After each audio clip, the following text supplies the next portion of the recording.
हरे कृष्णा। तो श्रीमद् हरे भगवद गीता की क्लास में सभी भक्तों का स्वागत है। हम पढ़ रहे हैं 13वां अध्याय और आज है श्लोक संख्या 3। क्षेत्र गयो च अपि मामः विधि सर्वक्षेत्रेषु भारतः क्षेत्र क्षेत्रज्ञो ज्ञानं यतः तत् ज्ञानं मतं माम। अनुवाद देखिए। हे भरतवंशी, तुम तुम्हें ज्ञात होना चाहिए कि मैं भी समस्त शरीर में ज्ञाता भी हूँ और इस शरीर तथा इसके ज्ञाता को जान लेना ज्ञान कहलाता है, ऐसा मेरा मत है। एक बार पुनः। हे भरतवंशी, तुम्हें ज्ञात होना चाहिए कि मैं भी समस्त शरीरों में ज्ञाता हूँ और इस शरीर तथा इसके ज्ञाता को जान लेना ज्ञान कहलाता है, ऐसा मेरा मत है। ओम अज्ञानतिमिरान्धस्य ज्ञानाञ्जनशलाकया चक्षुरुन्मीलितं येन तस्मै श्रीगुरुवे नमः। श्रीचैतन्यमनोभीष्टं स्थापितं येन भूतले स्वयं रूपं कदा मह्यं ददाति स्वपदान्तिकम्। वन्देऽहं श्रीगुरुवे श्रीयतुपदकमलं श्रीगुरून् वैष्णवश्च श्रीरूपं साग्रजातं सहगणरघुनाथान्वितं तं सजीवं साद्वैतं सावधूतं परिजनसहितं कृष्णचैतन्यदेवं श्रीराधा कृष्णपादानुसहगणललिता श्रीविशाखा अवन्तश्च। हे कृष्ण करुणा सिन्धो दीनबन्धो जगत्पते गोपेश गोपिका कान्त राधा कान्त नमस्तुते। तप्त कांक्षं गौरांगी राधा वृंदावनेश्वरी वृषभानुसुते देवी प्रणमामि हरिप्रिये। वाञ्छाकल्पतरुभ्यश्च कृपा सिन्धुभ्यो एव च पतितानां पावनेभ्यो वैष्णवेभ्यो नमो नमः। नमो ॐ विष्णुपादाय कृष्णप्रेष्ठाय भूतले श्रीमते भक्तिवेदान्तस्वामिने निते नामने। नमस्ते सरस्वती देवे गौरवाणी प्रचारिणे निर्विशेष शून्यवादी पाश्चात्यदेशतारिणे। जय श्री कृष्ण चैतन्य प्रभु नित्यानंदा श्री अद्वैत गदाधर शिवासादि गौर भक्त वृंदा। हरे कृष्णा कृष्णा कृष्णा हरे हरे, हरे राम राम राम हरे हरे।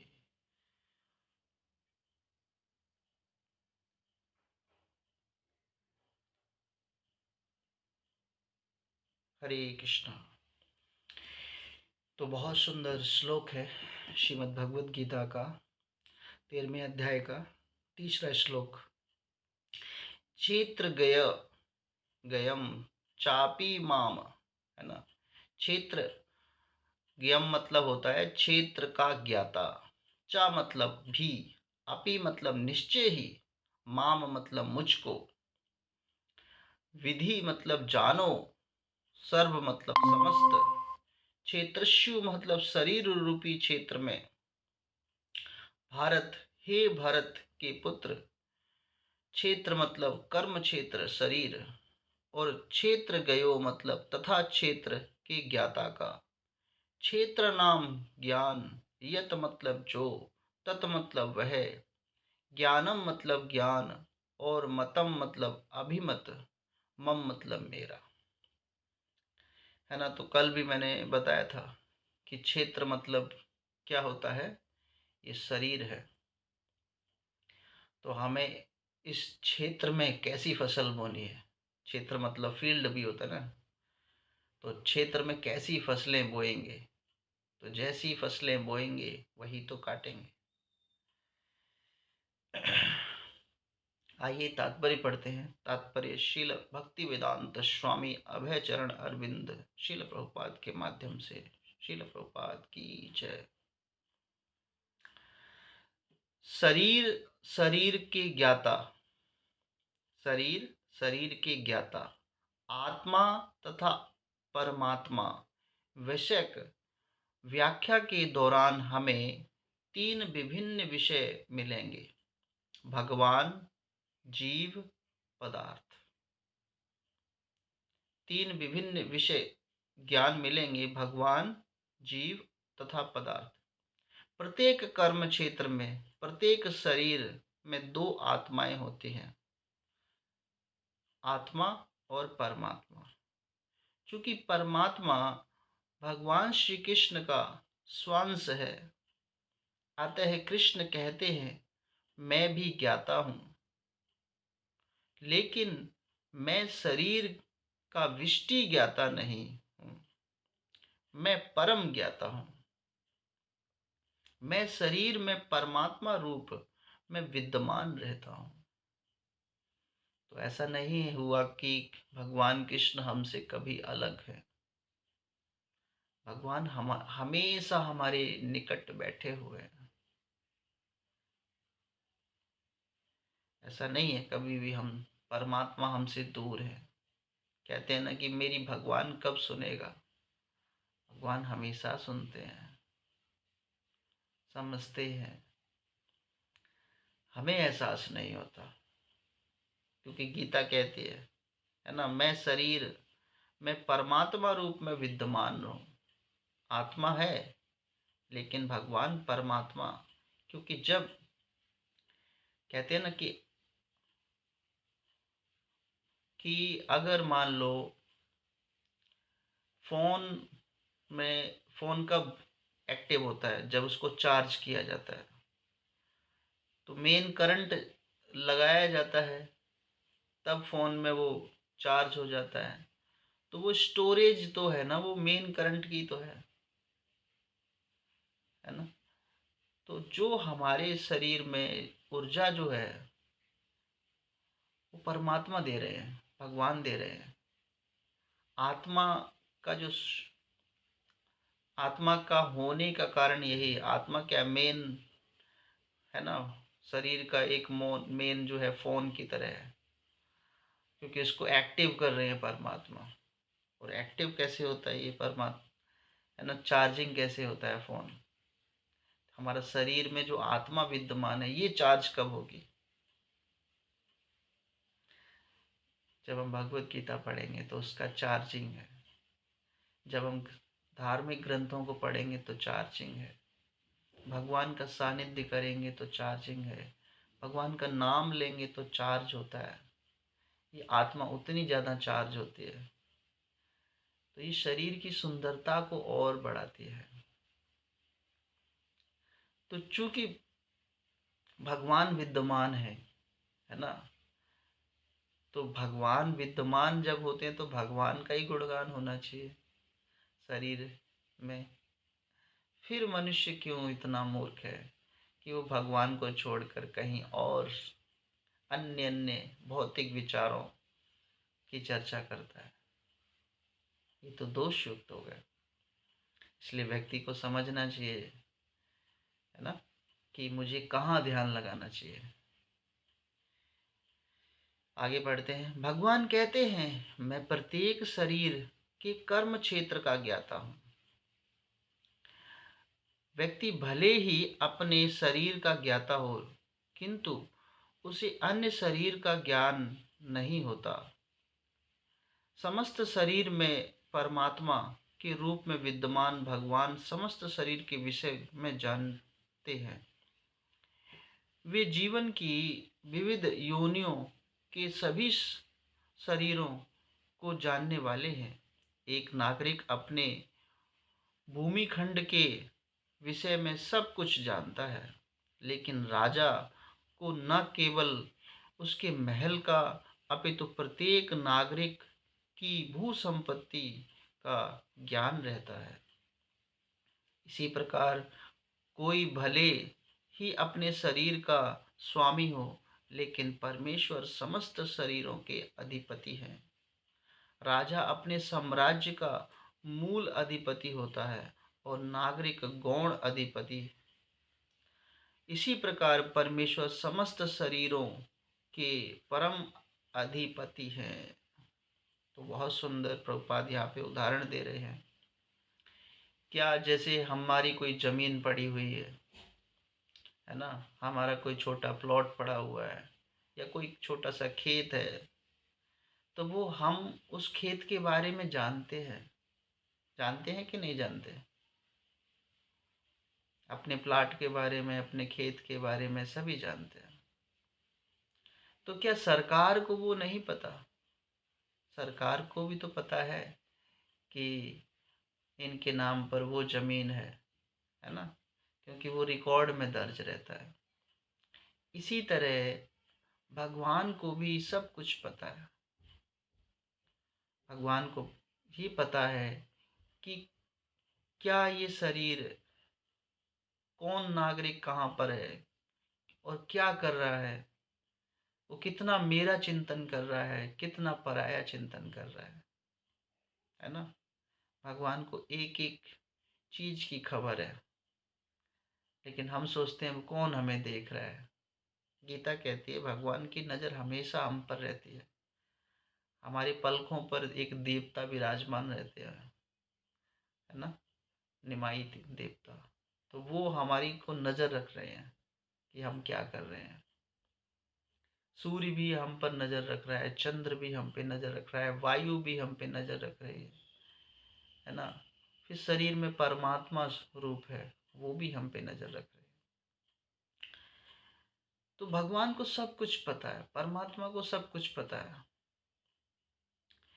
यह शरीर इंद्रियों से युक्त है। परमेश्वर ऋषिकेश है, जिसका अर्थ है इंद्रियों के नियामक। वे इंद्रियों के आदि नियामक हैं। जिस प्रकार राजा अपने राज्य की समस्त गतिविधियों का आदि नियामक होता है, नागरिक तो गौण नियामक होते हैं। भगवान का कथन है कि मैं ज्ञाता भी हूँ। इसका अर्थ है कि वे परम ज्ञाता हैं। जीवात्मा केवल अपने विशिष्ट शरीर को ही जानता है। वैदिक ग्रंथ में इस प्रकार का वर्णन है। क्षेत्राणि हि शरीराणि बीजं चापि शुभाशुभे तानि वेति हि सा योग आत्मा तत्क्षेत्रज्ञ उच्यते। बहुत सुंदर श्लोक है। यह शरीर क्षेत्र कहलाता है और यह शरीर के भीतर इसके स्वामी तथा साथ ही परमेश्वर का वास है, जो शरीर तथा शरीर के स्वामी दोनों को जानने वाला है। इसलिए उन्हें समस्त क्षेत्रों का ज्ञाता कहते हैं। क्षेत्र कर्म, कर्म क्षेत्र, कर्म के ज्ञाता, समस्त कर्मों के परम ज्ञाता। अंतर आगे बतलाया जा रहा है।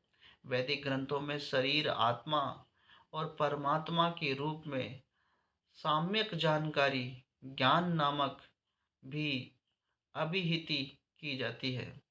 ऐसे कृष्ण का मत है।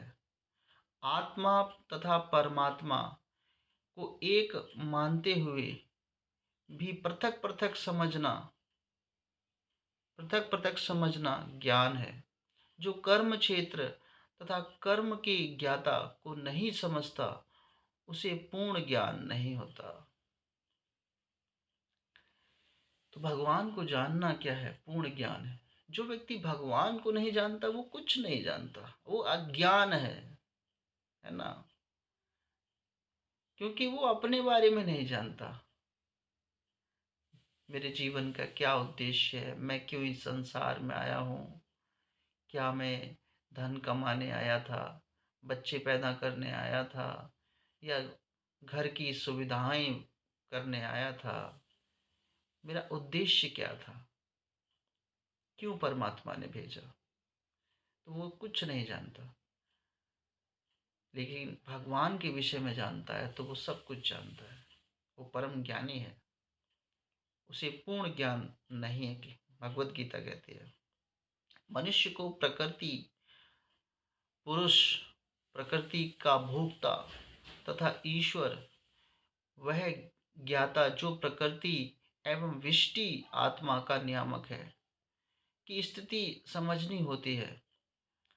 उसे इन तीनों के विभिन्न रूपों में किसी प्रकार का भ्रम पैदा नहीं करना चाहिए। मनुष्य को चित्रकार और चित्र की तुकिया में भ्रम नहीं करना चाहिए। यह भौतिक जगत जो कर्म क्षेत्र के रूप में है, प्रकृति में है, और इस प्रकृति का भोक्ता जीव है, और इन दोनों के ऊपर परम नियामक भगवान है। वैदिक भाषा में इसे इस प्रकार कहा गया है, श्वेतसर उपनिषद में 1.12 में, भोक्ता भोग्यः परितारम चाम मत्वा सर्वप्रोक्तं विधि त्रिविधिं ब्रह्म में तत। ब्रह्म के तीन स्वरूप हैं। ब्रह्म के तीन स्वरूप हैं। प्रकृति कर्म क्षेत्र के रूप में ब्रह्म है, जीव भी ब्रह्म है, और भौतिक प्रकृति को अपने नियंत्रण में रखने का प्रयत्न करता है ना। जीव क्या कर रहा है, भौतिक प्रकृति को अपने नियंत्रण में कर रहा है। कैसे कर रहा है, गर्मी होती है तो एसी चला लेता है ना, सर्दी होती है तो हीटर जलाता है, गर्मी में वो पानी को ठंडा करता है फ्रिज में, और सर्दी में पानी को गर्म करता है गीजर के द्वारा। ये क्या कर रहा है मनुष्य, भौतिक प्रकृति को अपने नियंत्रण में कर रहा है ना। लेकिन सब कुछ भगवान के माध्यम से है। प्रकृति और नियंत्रण रखने का प्रयत्न कर रहा है, और इन दोनों का नियामक भी ब्रह्म है, लेकिन वास्तविक नियामक वही है।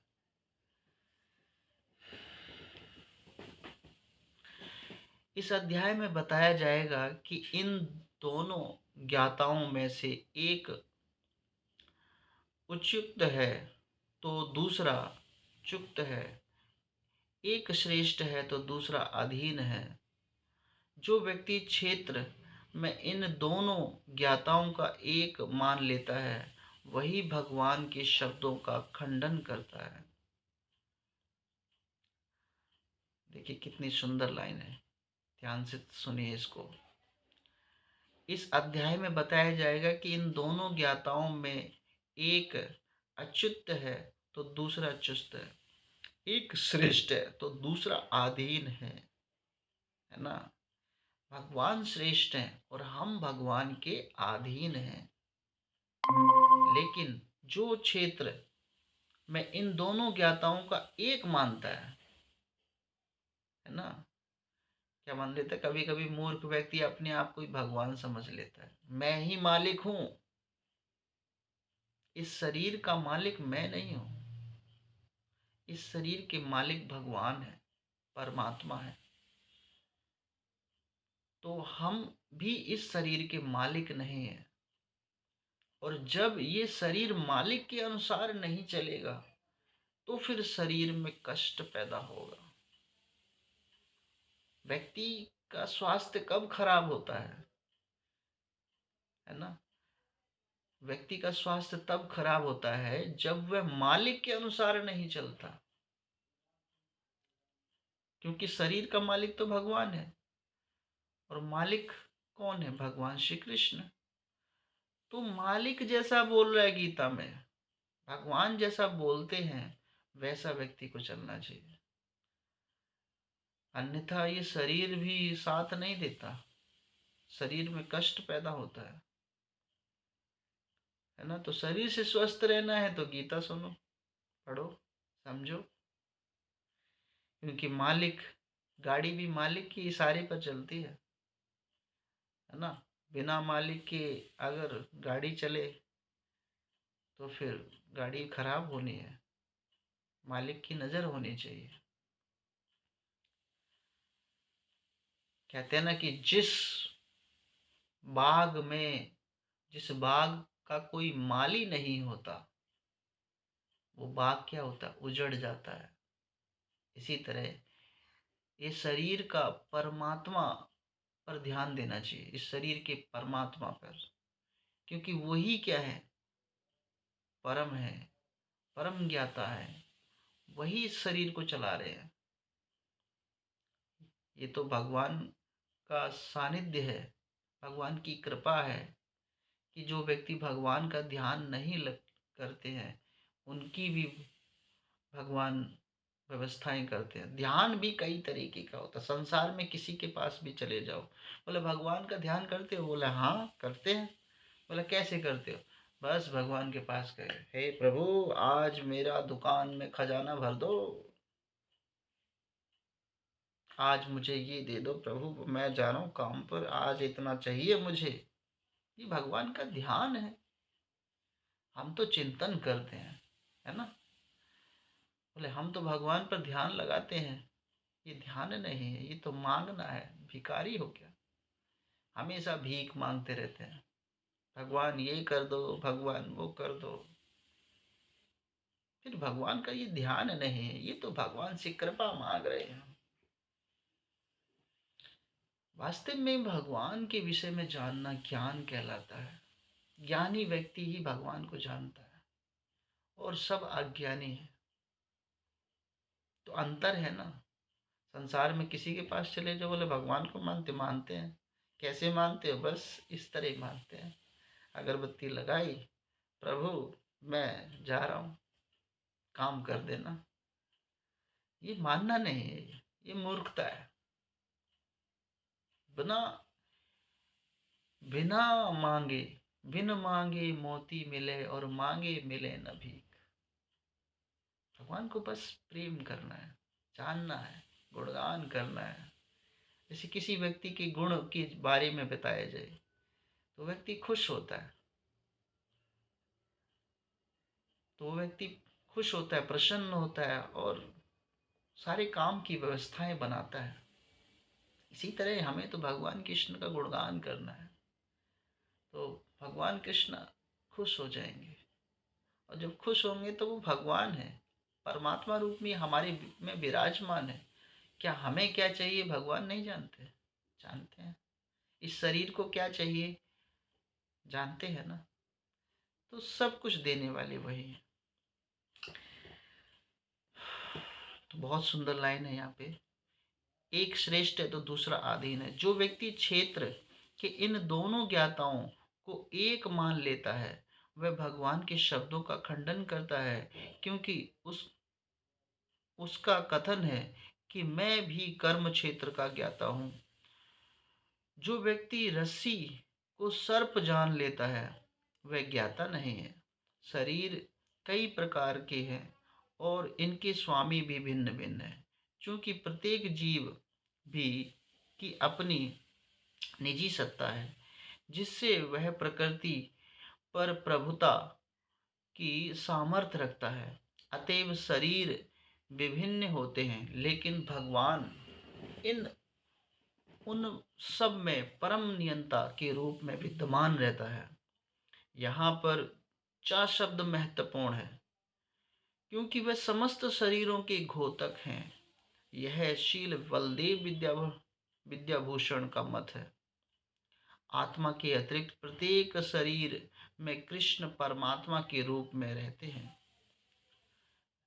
देखिए भगवान हमारे से दूर नहीं है ना। कहाँ ढूंढ रहा है भगवान को, भगवान तो शरीर में ही विद्यमान है। यहाँ पर कृष्ण स्पष्ट रूप से कहते हैं परमात्मा कर्म क्षेत्र और तथा विशिष्ट भोक्ता दोनों का नियामक है। तो हमें ध्यान देना चाहिए कि हमें किसका चिंतन करना चाहिए। कृष्ण का चिंतन करना एक कोई कोई सरल काम नहीं है, बहुत बड़ा काम है, बहुत बड़ा काम है। संसार का सबसे बड़ा काम कृष्ण का चिंतन करना है, और इस काम से विमुख होना मूर्खता है। भगवान का चिंतन छोड़कर संसार का चिंतन करेंगे तो संसार में ही रहेंगे। तो इसीलिए क्या करना चाहिए, हमें नित्यम भागवतम सेवा में आना चाहिए। नित्यम, नित्यम मतलब हमेशा भगवान की शरण में रहना चाहिए, तभी ये शरीर चल पाएगा, है ना। हे भरतवंशी, क्या बोलते हैं, हे भरतवंशी, कितना सुंदर भगवान बोलते हैं। हे भरतवंशी, तुम्हें ज्ञात होना चाहिए कि मैं भी समस्त शरीरों में ज्ञाता भी हूँ। समस्त शरीरों का ज्ञाता भगवान है, और इस शरीर तथा इसके ज्ञाता को जान लेना ज्ञान कहलाता है। ये ज्ञान है कि ये शरीर जो है ये भगवान का है, और ऐसा मेरा मत है, भगवान कहते हैं। तो फिर भी व्यक्ति जब इस भगवान का ही है तो भगवान का चिंतन करने में क्या संकोच करता है ना। जिसकी प्रॉपर्टी है उसी को मिलना चाहिए। अधिकार जताएंगे तो चोर हैं। जिसका शरीर है उसी के प्रति गुणगान होना चाहिए, अधिकार नहीं जताना है। तो बहुत सुंदर श्लोक है, और अगर हम थोड़ा भी इसमें चिंतन करें, मनन करें, तो हम भगवान के हो सकते हैं, भगवान हमारे हो सकते हैं। शर्त यह है कि चिंतन होना चाहिए, है ना। लेकिन अभी क्लास खत्म होगी, उसके बाद चिंतन कहाँ जाएगा, ये भी है ना। क्योंकि हम कर्म के बंधन में बंधे हुए हैं, कर्म छोड़ता ही नहीं है। कर्म के कारण हम विमुख हो जाते हैं, है ना, भगवान को भूल जाते हैं। लेकिन कितना भी कुछ कर्म के बंधन हो, प्रत्येक कर्म को हम भगवान से जोड़ सकते हैं, प्रत्येक कर्म को। अगर जो भोजन बनाते समय भगवान का चिंतन करता है कि मैं प्रभु आपका लिए भोजन बना रही हूँ, तो भगवान प्रसन्न होते हैं, फिर उस भोजन में विराजमान हो जाते हैं। और फिर जब व्यक्ति उस भोजन को प्राप्त करता है, क्योंकि उसके भोजन के अंदर कृष्ण विराजमान है, तो उस भोजन से स्वास्थ्य अच्छा रहता है। ये दवाई है, सबसे बड़ी दवाई। जो धन हम कमा रहे हैं, है ना, क्यों धन हमारा कोई चुरा ले जाता है, कोई इधर से उधर व्यस्त कर देता है, खराब कर देता है। अगर हम धन कमाते समय भगवान का चिंतन कर लें कि हे प्रभु, मैं ये धन जो कमा रहा हूँ ये आपके लिए है, तो भगवान उस धन में विराजमान हो जाते हैं। तो वो धन कभी भी व्यर्थ नहीं जा सकता। तो हर कार्य को भगवान से जोड़ने का प्रयत्न करें, वही चिंतन है ना। श्रील प्रभुपाद की जय, गुरु महाराज की जय हो। हरे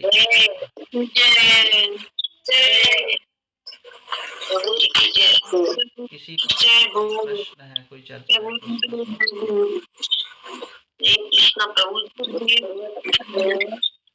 प्रभु जी। हाँ जी माता जी। जैसे कि प्रभु जी भगवान कृष्ण और मतलब भगवान के अवतारों में कोई अंतर है?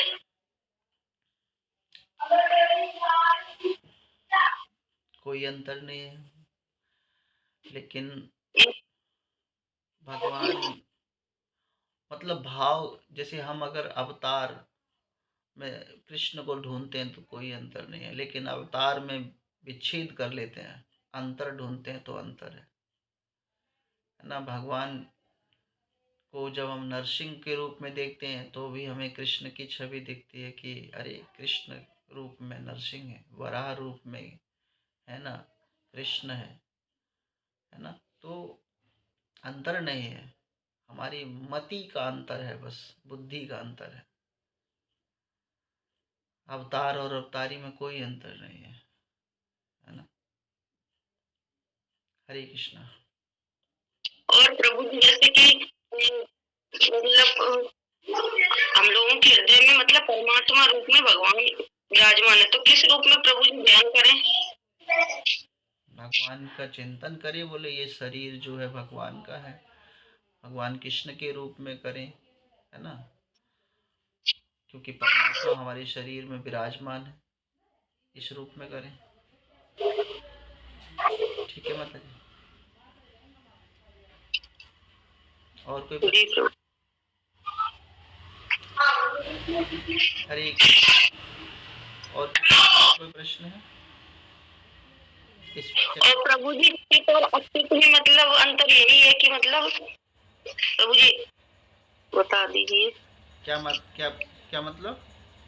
अभी लास्ट में ही बोला चित और अच्युत। चित है मतलब आत्मा और अच्युत परमात्मा। हाँ, यही अंतर है, शरीर और परमात्मा, है ना, आत्मा और परमात्मा को बोलते हैं इसको। तो हम परमात्मा से कभी अलग नहीं है, कभी भी अलग नहीं है, एक क्षण भी अलग नहीं है। जब तक ये शरीर में आत्मा चल रही है ना, तो परमात्मा भी साथ बह रहे हैं, साथ चल रहे हैं। ठीक है। जी प्रभु। तो बहुत बहुत धन्यवाद सभी भक्तों का क्लास में जुड़ने के लिए, है ना। सुबह का समय थोड़ा दुर्लभ होता है, लेकिन आप सभी भक्त प्रयत्न करते हैं अपने व्यस्त काम को छोड़कर, है ना, 1 घंटा आप अपना समय बर्बाद करते हैं, लेकिन ये बर्बाद किया हुआ समय भगवान को याद रहेगा।